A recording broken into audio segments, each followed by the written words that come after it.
I'm Tatum Skipper, and welcome to Real Florida Magazine. Welcome back here today on the beautiful campus of Florida Panhandle Technical College. It's the middle of winter, technically, but we are having some gorgeous weather here in Northwest Florida. All the reasons that we love living right here in the real Florida. Here today with Clint Pate. Clint is County Commissioner in Jackson County, Florida. He's also very instrumental in the Jackson County Republican Executive Committee. We're going to be talking to Clint today about some of their upcoming fundraisers, some of the things of which you should be aware, maybe some of the reasons for which you should become engaged in that Republican Party effort in Jackson County, certainly as we're talking today, but in Holmes, Washington, Bay County, wherever you live, now is one of the more important times to be involved in that process. Never before have we faced such severe challenges, and it's your opportunity to do just that. We're going to talk about all this and more when we come back, and we will be right back.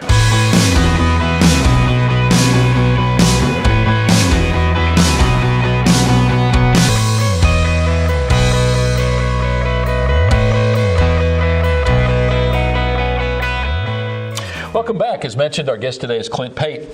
Thanks for taking the time over here. You're in Jackson County, but actually recently you transferred to a downtown Chipley office, more convenient. Who do you actually work for now? I work for GPI. We're an engineering firm. We're up the East Coast, but our main one in the Panhandle is in Tallahassee, but we opened the office in Chipley. So now, you know, a lot of people don't realize, they say, well, you're a long way from Jackson County, but Jackson County wraps around the top of Washington County, and I'm only 5 miles from the house. So. Yeah, and that's the interesting thing. In the past, we've talked about how they've split up districts and the gerrymandering and that sort of thing. But in the case of some of our counties here, for instance, if you look at Washington County, if you're in Ebro or Caryville, you don't feel like you're a part of mainstream Washington County. What you're saying is that Jackson County arm wraps around Washington County. You're actually closer living in Jackson County to Chipley than somebody living in Wausau or Vernon or Talk a little bit about Clint Pate to start with. Clint, for those viewers of ours who don't know you or not familiar with you, obviously you're currently a sitting county commissioner in Jackson County, but talk about you, your family, and how you got involved in politics. Well, my dad, actually, my mother and daddy were involved in the Republican Party in Washington County for several years, and then dad was the treasurer for the state for several years. And then my son, Anthony Pate, he actually worked for the Republican Party of Florida as a field rep, and we would see what was going on with him and making telephone calls and making visits and all that. And I got to helping him, and he said, well, you might as well get involved in Jackson County. Now, never did I think I'd be involved in politics. Daddy had always had been, but I hadn't. So we got involved, and I got elected as the chairman of the party in Jackson County. And actually, now I'm the assistant secretary in the state of Florida. So I'm an officer in the state. So, and got real involved, and then never thought I'd run for office. And but a little over a year ago, last election, was elected as the first Republican ever elected in Jackson County. So kind of proud of that. Even though there was 2 that day, I say District 2 comes before 4, so I was the first. But that's kind of how things evolved into now. Yeah, we're in the process of offering an interview to every candidate on the ballot in Washington, Holmes, Jackson, and Bay counties, also the state representatives and regional candidates. And so far we've got 100% participation. We've got a lot of those candidates coming in. And even though you're a sitting county commissioner in Jackson County, and this is not one of those meet the candidate opportunities, we don't miss an opportunity to invite other members of sitting boards, other politicians to come in and share with us. Many times we can learn from our neighbors, and we're in Washington County, but if something is happening in Southeast Alabama, certainly Holmes or Jackson or Bay County, shame on us if we don't take a look at what's going on and learn from those things. This week, Jim Peacock, who is currently running for District 5 County Commissioner in Jackson County, was on the show. He mentioned that you had an upcoming fundraiser as part of the Republican Executive Committee in Jackson County. So I said, listen, let's let Clint come in. Let's talk a little bit about what's going on in general, but certainly these fundraisers. So before we go any further, let's talk about just that, those fundraisers. I know one of them is going to be a lot of fun. fun because you're doing kind of a straw poll, and it's going to give people maybe a little bit of a temperature check of how things are going voting-wise. Start at that beginning, though. You are part of that REC, what they call the REC, Republican Executive Committee in Jackson County.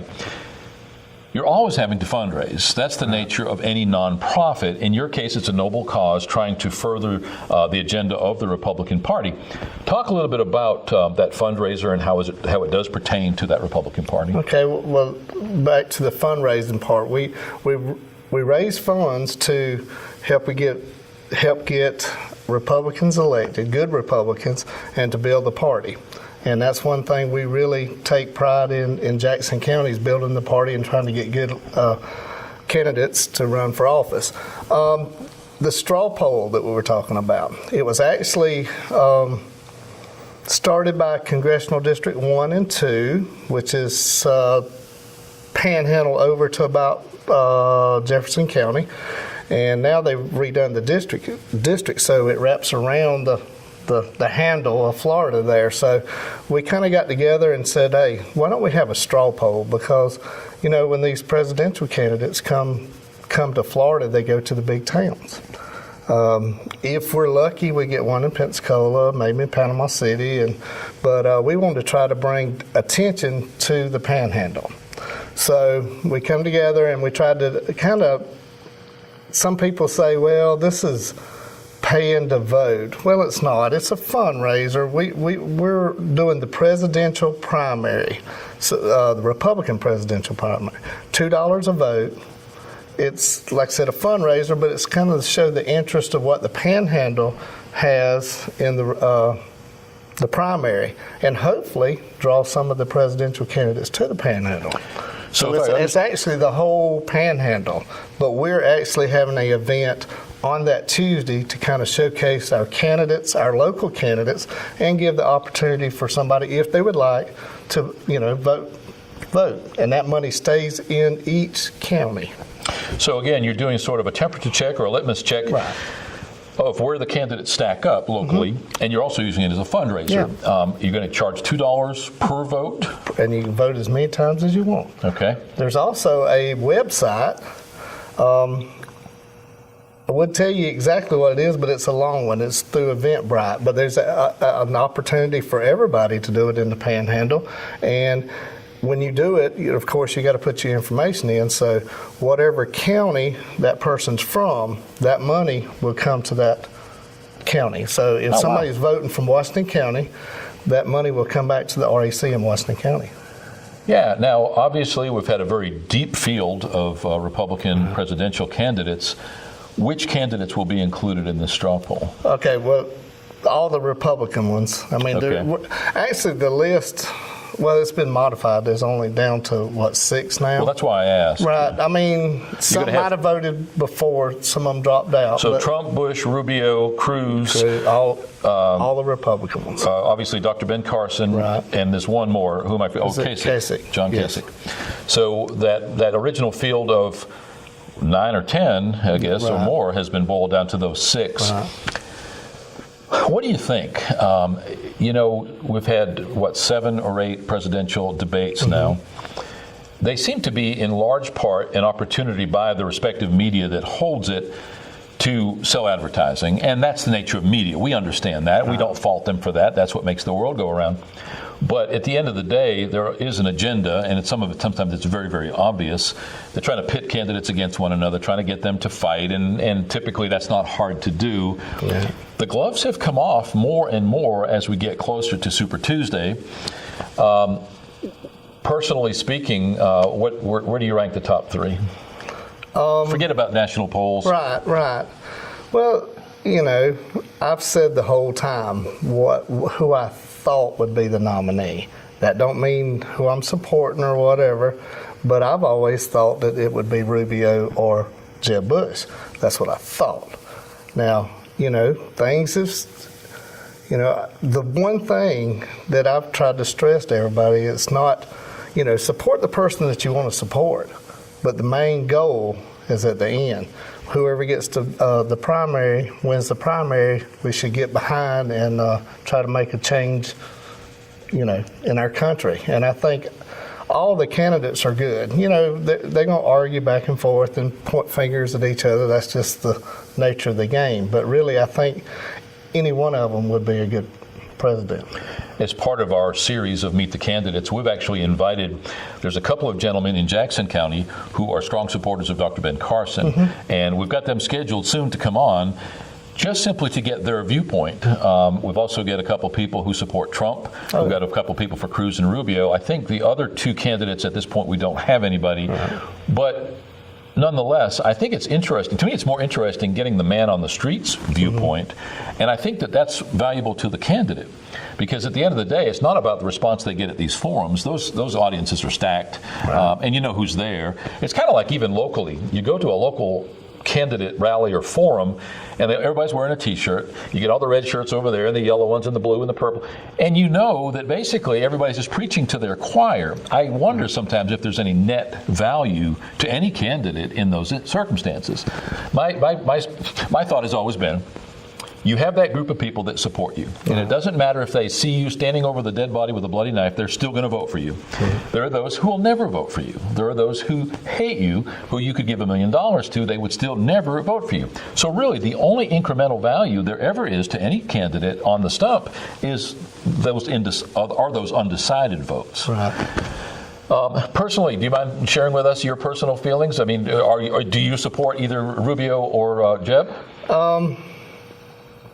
I've been trying to stay neutral because I do handle. Nobody will ever see this, so don't worry. Yeah, right. Well, I mean, you know, I am the chairman of the REC, and we sign an oath that we try not to get involved with our positions in the race. Right now, we're talking to Clint Pate, engineer. Yeah. Oh, okay. Well, I guess if I had to vote today, I would kind of lean towards Rubio. But, you know, Trump has got a lot of support. He's got a lot of good ideals. So does Jeb. Mr. Bush, Governor Bush, I mean. You know. Does Trump, realistically, and forgive me for interrupting you. No, that's fine. We know how the electoral college works. We know how the primary process works. In your heart of hearts, do you believe that Trump could ever really be on that ballot? Or do you think that the other side of that coin is, do you think there's the machine that is the tried and true, dyed-in-the-wool Republican Party would ever allow that, knowing what we know and about their feelings toward mainstream politicians? And again, I'm asking Clint Pate, not the REC. I think if he wins, yeah. I mean, he's got a shot at it. I know the co-chair of the RNC is Sharon Day from Florida, and at all our meetings we go to, it says, listen, don't get caught up in the candidate. Look at the end goal to win the White House.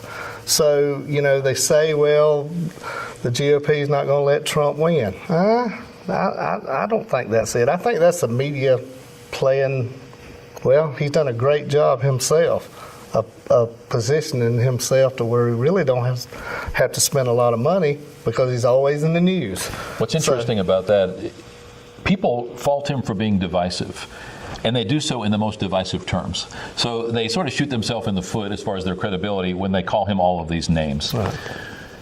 But yes, I think we can point to the fact that his business acumen speaks for itself. Oh, yeah.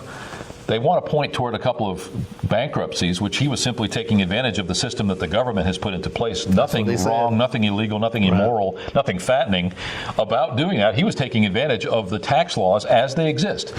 However, you point out one of the most obvious things. He spent very little money. He's totally self-funded, and he's doing that at little cost, and yet he has the largest amount of publicity. You bring those skill sets into any job for which you're running. In this case, as president, I can't help but think that, number one, he would be very successful at bringing some of the best advisors to the table. Yes. He's going to be very successful at negotiation. People say, oh, he doesn't negotiate, he yells and screams. Khrushchev yelled and screamed back during the Cold War, and he got a lot of what he wanted. I have a hard time faulting anybody in this case, and I'm not necessarily saying I'm voting for Trump, but you can't fault his abilities. No, sometimes, you know, this is just me. I wish you'd just calm down on some of it. Stick to the the talking points, and you know, he's got some good points. I really think, I'm not so sure that he meant to be in the position that he's in right now. I think that sometimes people get into things to put their points out there, bring out the ideals maybe that others don't think they can, being politically correct. But and then it just kept getting bigger and bigger. And I think that's my opinion, but I think that's our net win. We as the taxpayers, we as the voters, I think that's our win. Win, lose, or draw, I think what we've gained here is all of a sudden we're more apt to be not politically correct and more apt to say what everybody thinks but is afraid to say. That's my personal opinion. But no, I mean, it brings out the points always, and others strive on that. So it's always good. If that's all he accomplishes, I think that's a huge deal. Back to Jackson County. At one point, people said of the whole Florida Panhandle, actually of the whole state at one time, if you weren't a Democrat, you would never vote in a primary election. About a year ago, Washington County had about 150 more Democrats than Republicans. Today, they have about 1,000 Republicans more than Democrats. That's very good. Last year, or last election cycle, I had somebody tell me Clint Pate will never be elected. He's a Republican, and they'll never elect a Republican, especially to the county commission in Jackson County. As you point out, there are now 2 of you, and Peacock and a couple others running. Jim Peacock, in his interview with us, mentioned that he would not be surprised if you had a preponderance of Republicans on that county commission at some point. Why are we seeing that exodus from the Democratic Party? At the end of the day, it's a zero-sum game. There are only so many voters. It's not that more people are coming into the state. We've got a net loss of people out of Jackson and Washington County. As a matter of fact, Jackson County has lost 2,000 people in the last 5 years. Washington County has lost over 200 people in the last 5 years. So fewer people are here, but people are changing. To what do you attribute that? Well, most everybody around here thinks the same way. And I don't know exactly when it happened, but it's almost like the parties have switched. So a lot of people say, well, the Democratic Party has left me, And now the beliefs that the Republicans are right now is more to our citizens around here. A lot of them say, well, I'm still registered Democrat, but I vote Republican. Well, why? Well, only where I can vote in the local elections. Well, about 10, 11 years ago, the laws changed. And now a lot of people I get in some good, not arguments, but discussions with people about, oh no, I've got to be a Democrat where I can vote in local races. But the law changed that now, if you only have 2 running for just say county commission seat, so they'll be in the primary. Well, in that primary, if there's no other Republicans or independents, everybody can vote in that. And a lot of people say, no, you can't, but, well, you can. And you're talking about changing. Well, I've got something I'd like to report. Since January the 4th, whatever that Monday is after the holiday, Jackson County has increased Republicans 597 registered Republicans. So there's 597 more than what there Democrats. were. No. Okay. No. There's still a preponderance of Democrats. Yeah. But we're, I think we're 9,000 and the numbers 9,313, something like that. I kind of got to go with 10,000 by November. But what I'm saying, we've run some ads. A lot of you've seen it on Facebook, and because people want to be. There's more people involved in politics right now than this early than ever. And I think it's just the way the country's going, and they want to be involved, and they're changing over where they can vote for their favorite Republican. Yeah, and no doubt, people are becoming engaged. I think that people are furious about what they're seeing. Right. Some of that spills over to the Republican Party as well. Yes. You say that the Democrat Party has left us behind. Many people are saying the Republican Party has left. Has the Republican Party lost their identity overall? Not in a small market like Jackson or Washington County, but overall nationally, do you think somehow or another that Republican Party has lost their way? So often this is what we hear. Yeah, sometimes, but I kind of look at it a little different way. Until you're really involved, you really don't know what's going on. You know what I'm saying? But there are more people who are not involved than who are. And perception is reality. Right. And if you have these masses of people who say the Republican Party has left me behind, they're more apt to vote for a Hillary in the general election. That's so. Don't you think it's your charge as part of that hierarchy within the state party to educate voters, educate people as to just that? Well, that's what we try to do. I mean, we actually run a mail ad.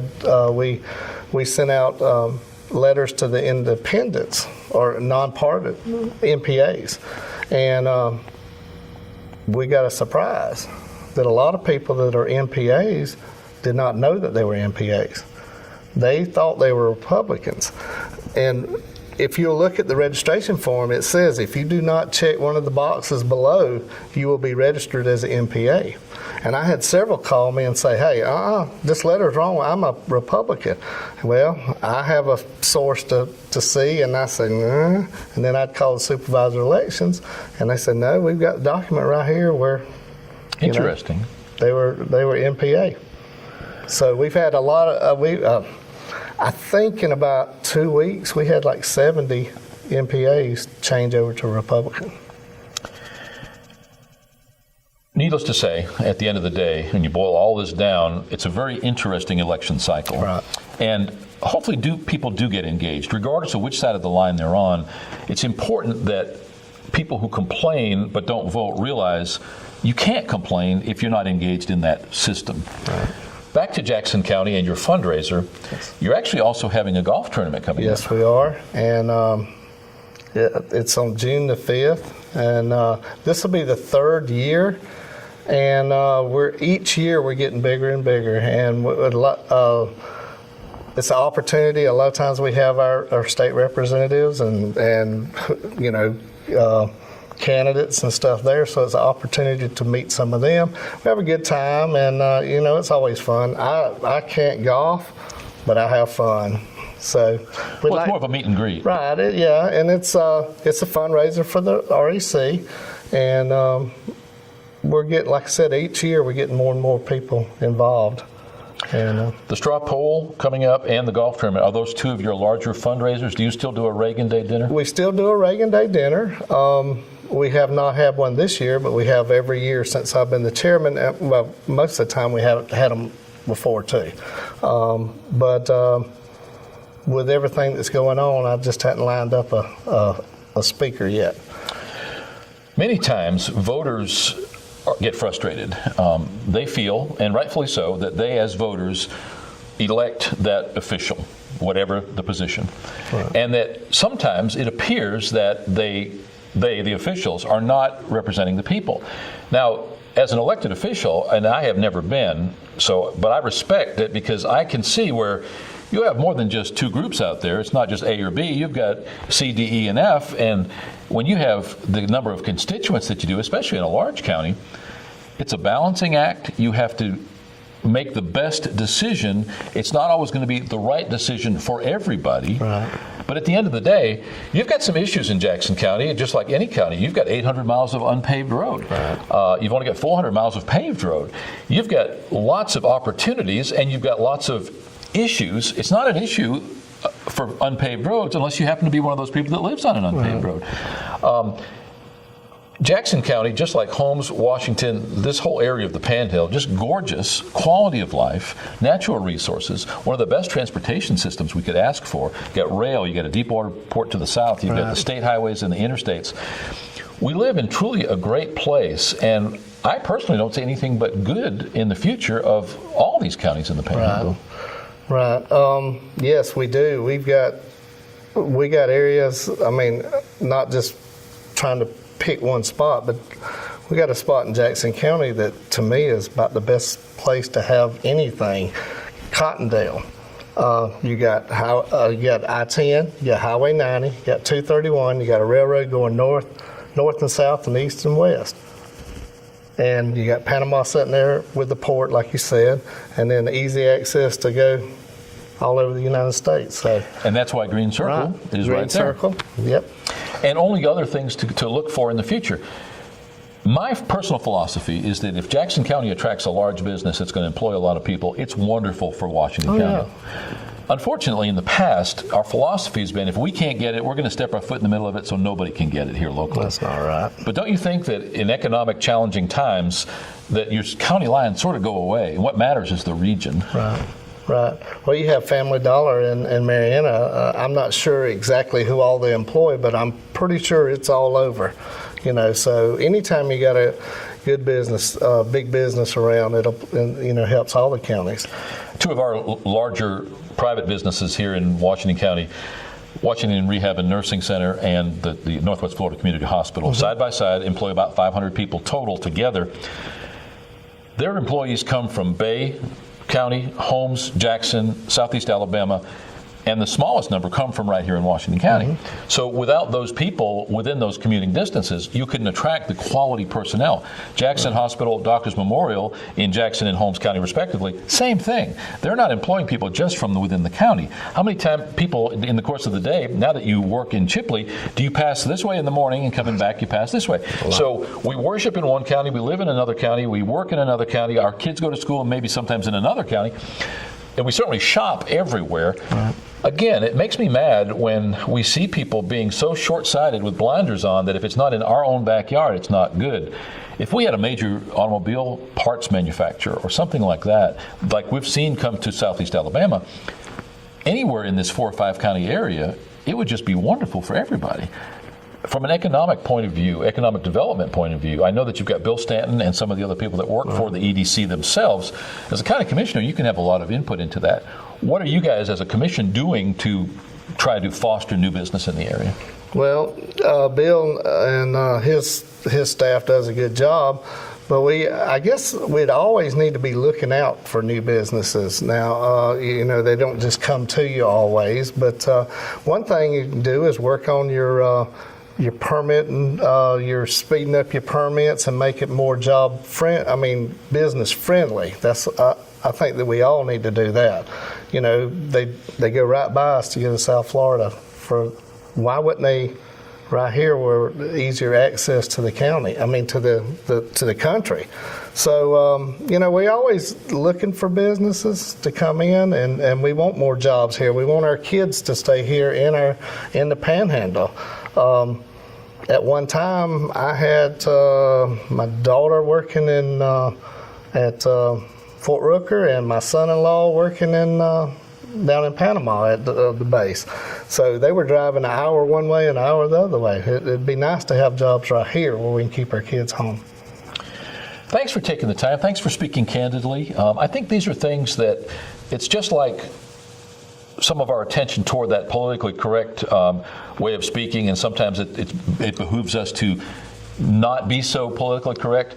And in this case, you speaking frankly about what's going on, I think is very instructional, it's very educational, and our viewers, I know, appreciate that. So thanks for that. Best of luck with your upcoming fundraisers. Tell us again about the straw poll date. The straw poll is February the 27th. Okay, that's in Madison Street Park. Madison Street Park next Saturday in Marietta. We're going to have live music. Billy Lipford is going to play music. We're going to have some bouncy houses for the kids. We're going to have free hot dogs. And if you would like to vote on the presidential Republican straw poll, you can. Now, I had some say, well, we shouldn't vote. I had to pay for votes. It's a fundraiser. Now, the candidates, we've asked all the candidates that represents Jackson County, even to our state representatives and our senators, even to our U.S. senators running for Senator Rubio's position to come. Now, I don't know who all's coming, but we're going to have them up, and they get to address the crowd there. You should have a bunch of candidates there. Yeah. Now, if we were in Washington County, we'd have to have a big old field, wouldn't we? That was the thing I was going to point out. When you look at the number of people running for office in this multi-county area, Bay County, I'll use as the standard. Right. Washington County, this many. But look at Jackson County, very few people. Now, I understand there's still a lot of qualifying time left. But to what do you attribute that? I really don't know. I know we have one or two that's going to get in the race, and but there's a lot of officials that right now are going. I don't know of anybody that's going to oppose them. I really don't know.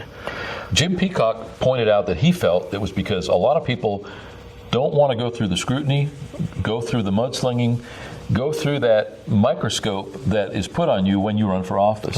You think there's anything to that? I really do. My wife now, I go to supper, telephone rings. She said, can we just eat without somebody calling? But I always try to call people back. I hadn't changed anything since I got elected. I still go, I'm out in the public. I feel like if you're out in the public meeting with the people, you're there to serve them. A lot of them dodge them. It's like, we're not going there because somebody's going to ask me about the road. But I'm not that way. I'd rather talk to you about your road, and if you don't understand what's going on, or I don't understand, we can work it out right there.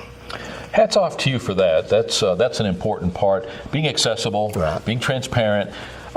Perception is reality, and if people don't see you, they presume you're not doing anything. That's right. You could be as busy as a bee, but if they don't see you out there, if you're not out there talking to them, pressing the flesh, shaking hands, kissing babies, in their world, you're not even around and you're not doing your job. So, again, thanks for being here, and we're looking forward to your golf tournament in June. Right. There'll be more on that. We're actually going to have other people on the show from Jackson Yes. County talking about that as we get closer to it. Right.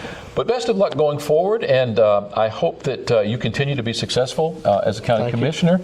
I don't know that I'd wish that on anybody, and I really appreciate it when somebody wants to do that job. Yeah. We complain about it, but if you ask those same people that complain, would you take the job? I guarantee you most of them wouldn't want any part of it. Right. It's a thankless job. It's not a lot of money, and you probably use most of what you get paid just traveling and spending your own time, and as you point out, time away from your family. Hard to put a price tag on that. Right. Clint, thanks so much. Thank you. Thanks for the opportunity. Our guest today has been Clint Pate, Jackson County County Commissioner, here to talk about the Republican Party in Jackson County and their fundraisers. We sort of went on a tangent here. If you come on the show, I guarantee you I'm probably going to ask a bunch of questions. We're going to know a lot more about you as time goes on. I think you'll agree that this was time well spent with Clint. If you're a voter in Jackson County, obviously an opportunity to learn a little bit more about Clint. Clint works right here in Washington County. Thanks for being our viewer. Stay tuned for the rest of our series of Meet the Candidates. In this case, Clint is not running for anything this cycle, and he's probably darn glad of it, but this is your opportunity to meet all of the candidates in the races in this multi-county area, and hopefully you learn something from every show just like I do. We'll be right back.